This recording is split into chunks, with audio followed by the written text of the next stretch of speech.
గతంలో కుప్పంలో వైసీపీ చేసిందే ఇప్పుడు పులివెందులో టీడీపీ చేసింది. జగన్ కి చంద్రబాబుకి పెద్ద తేడా లేదు. కుప్పంలో ఆనాడు జగన్ ప్రజాస్వామ్యాన్ని కూలీ చేస్తే ఈనాడు పులివెందులో చంద్రబాబు ప్రజాస్వామ్యాన్ని కూలీ చేశారు అని షర్మిల ఘాటు వ్యాఖ్యలు.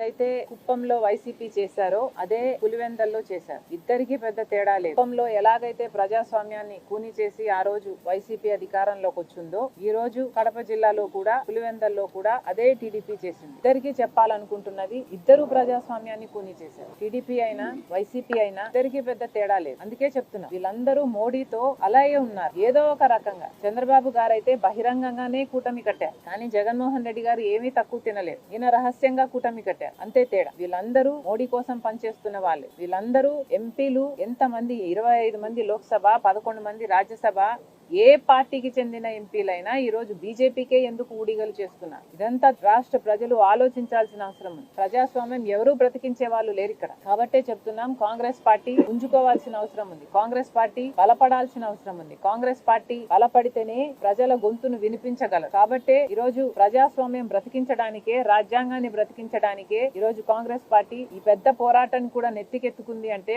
ఓటర్ చోరీ విషయంలో కూడా ఇంతవరకు చంద్రబాబు గారు, జగన్మోహన్ రెడ్డి గారు మాట్లాడటం లేదు. మోడీ గారిని విమర్శించడం లేదు. ఈసీని ఎందుకు మీ గుప్పెట్లో ఉన్నారు అని మోడీ గారిని ప్రశ్నించడం లేదు. ఎందుకు అని అడుగుతున్నాం. ఎందుకంటే చంద్రబాబు గారేమో కూటమి కట్టారు, జగన్మోహన్ రెడ్డి గారేమో అక్రమ పొత్తు పెట్టుకున్నారు. కానీ వీళ్ళలో ఎవరు ప్రజాస్వామ్యాన్ని కాపాడే వాళ్ళు లేరు. ఏదైతే కుప్పంలో చేశారో ప్రజాస్వామ్యాన్ని కూని చేసి, అదే మళ్ళీ కడపలో జరిగింది. ప్రజాస్వామ్యాన్ని కూని చేస్తే సాధ్యమైంది. మళ్ళీ చెప్తున్నాం, ప్రజాస్వామ్యాన్ని బతికించే పార్టీలు అవసరం. ఈ రోజు అధికారం ఉండి రిగ్గింగ్ చేసుకుంటూ పోతే ఏదైనా సాధ్యం. అందుకే చెప్తున్నాం, ప్రజాస్వామ్యాన్ని బ్రతికించాల్సిన అవసరం ఉంది అని అందుకే చెప్తున్నాం. ఇలా దుర్మార్గంగా తాలిబాన్ల లాగా వ్యవహరిస్తే ఏదైనా సాధ్యం. సాధ్యం కాదు అని మేము అంటం లేదు, కానీ అది పద్ధతి కాదు అని చెప్తున్నాం. ఇది భారతదేశం అని గుర్తుపెట్టుకోవాల్సిన అవసరం ఉంది నాయకులందరికీ కూడా.